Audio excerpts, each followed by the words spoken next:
Hey, good morning, Internet fans. It's Ryan Perry with Simple Biz Support. It is Thursday. I don't even know what day it is. I just know it's Thursday. I'm looking at my computer screen here. I want to start putting the date in here. It's November 13th, and it is Internet Marketing Thursday. On the other side, I have the beautiful and talented Virginie Dorn with Business Website Center down in Petaluma. Good morning, Virginie. Well, good morning to you, and thank you for the introduction. Happy to be here. Yes, definitely. And today we're going to talk about images. And I think it's one of those parts of the web that a lot of people don't know much about, especially small business owners. They probably don't care. They go, well, if the image is up there and it looks fine, that's all I don't have to worry about anything else. But the reality is, with downloading images on smartphones, file size is important. The fact that an image is not text, so Google doesn't know what that image is about. It's important to properly code it so Google can tell what that image is as it adds to your SEO value, or how do you get ranking. And there's actually a couple other tips. You've got, I think, a list of 5 items that when you're building out your website that directly relate to images, correct? Yes, images are a very important part of your search engine optimization efforts, and sometimes, like you mentioned, people are just not paying attention to them, and they're missing on the opportunity because it's fairly easy to do, and it's a no-brain surgery. You just have to know what to do it right, and Google will like your website even more if you do it. Right, and you know the neat thing is, if you go back a few years, you would have to buy Photoshop or something else that was horribly expensive. Today there are Photoshop equivalent softwares online that are free. You don't even have to download or buy software. You can just go to a website. Actually, if you just do a Google search for free Photoshop online, I can't think of the one that I've used in the past. But you can actually upload an image, resize it. These are the things that we're going to talk about. Make sure that the file size is pretty small. Make sure you save it in the right file type, and that it's the right size for where you're placing the image on the website. If your image is going to be this big on your website, then the file size physically needs to be this size, versus another image might be this small, and therefore I don't need an image this big to fit in this small of a space. So you want to actually resize the image, and all that can be done online. So let's talk about the 5 things. So for you, what's the number one thing that you should do with your images? Now, the most important thing is to actually name your images in an SEO manner. So in plain English, you want to give your images a name that is relevant to the SEO goal of that particular page. So if you are, we always refer to a dentist, but if you're doing a pediatric dentistry and you have a page dedicated to that keyword combination, you will want the images to be pediatric dentist, best dentist for children, children dentist, dentist that helps children. Any kind of keyword combination you can think about then relate to the goal of that particular page. So it's very good to have a focused approach. So, and by naming the image is when you, for instance, use your camera or your phone, your image will have a random number, a combination of letters, numbers, and means nothing to Google. Google doesn't understand what the image is about unless you give it a name. So save it on your desktop, rename it properly, and then upload it. You don't want to do too much keyword stuffing, but it's good to keep your keyword goal in mind. So that's the number one. Name your image descriptively, and in plain English. All right, and especially if you're blogging, which I hope everybody is doing. When you're blogging, you should be uploading an image with each blog. Otherwise, if you just have a page of text, it looks pretty boring. So having an image that's keyword related to what you're talking about in the blog is a great way of doing it. And one of the things I do for my clients is not only will I keyword, so you know, child dentist, but sometimes I'll even throw the city in. Yes. So it might be, you know, Roner Park child dentist, or best dentist in Roner Park.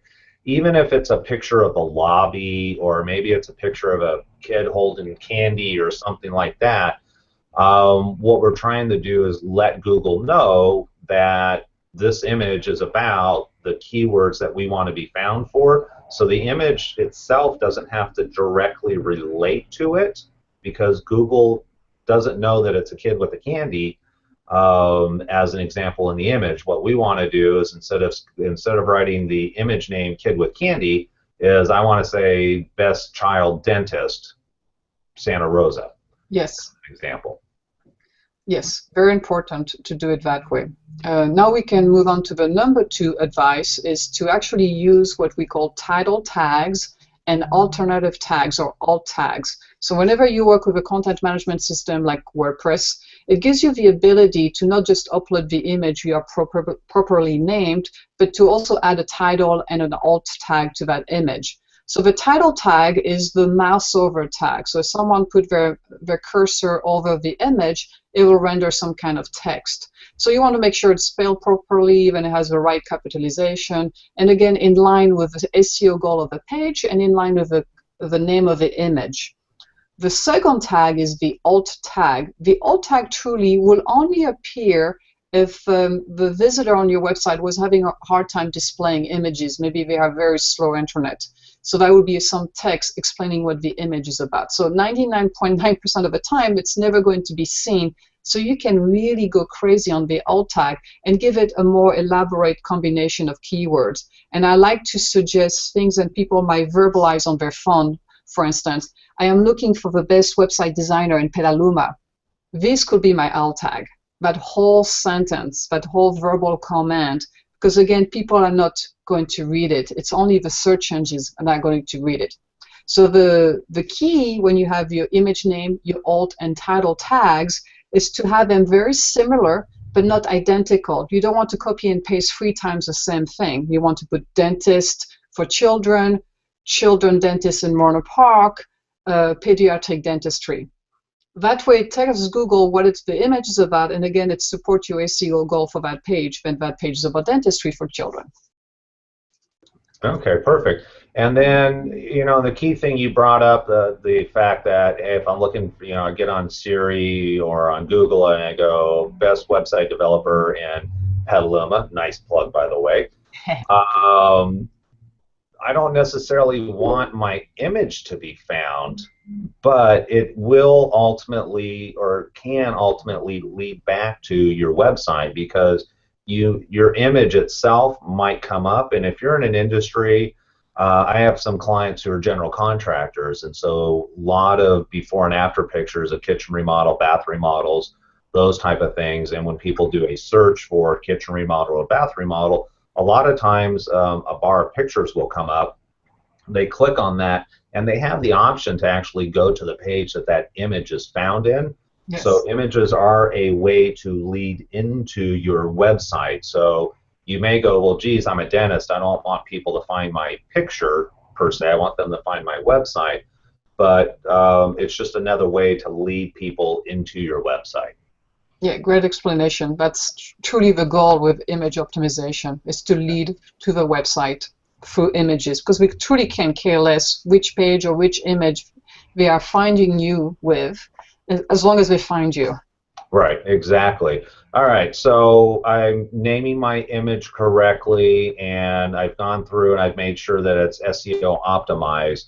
What else should I be concerned about as far as images? Well, you have to think of their dimensions, their proportion, and their size. Of course, you want to look at the user aspect of it. You want to show images that are of interest and make sense to the visitor. But you also don't want to put really big billboard-size images into a little thumbnail. You're forcing the search engine to reduce the size of the image in order to display it, and you'll be penalized for it. So if you like an image to render 150 pixel by 150 pixel, make sure it's actually sized that way, not 1500 pixel by 1500 pixel. And you will all, whenever you go to a website and it's taking a long time to display that image, and you see that breakdown, that image slowly but surely is going to show up, that's what they've done. They put this mega quality image, but we're trying to shrink it and have Google do the work. Google doesn't like to do any kind of work like that. So you want to have the right dimension, the right proportion. Of course, think again about the user experience. You don't want to put a square image into a rectangular photo gallery. It looks bad. And again, you will force Google to have to resize it as well. In the past, we recommended 70 kilobytes for the images, but nowadays, I mean, truly the speed of internet has gone, I mean, very fast in the last few years. So for most images, 70 will be fine, but if you have a nice photo gallery on your homepage, you will want something of a higher definition. And that's okay, because today's galleries are very fast with jQuery and JavaScript, and you should not experience any slowdown if they are using new HTML5, for instance. Right, but at the same time, you still don't want to, if you take a picture with an iPhone, I don't know what the dimensions are, but it's probably an 8 megapixel image. And all that means is if it's 1 megapixel, the image is this big. If it's 2, it's this big, and it goes proportionally, it keeps on getting big. If you take a 8 megapixel picture on your iPhone and you decide that you want to drop that into your website, that's going to be a huge file as far as Google's concerned.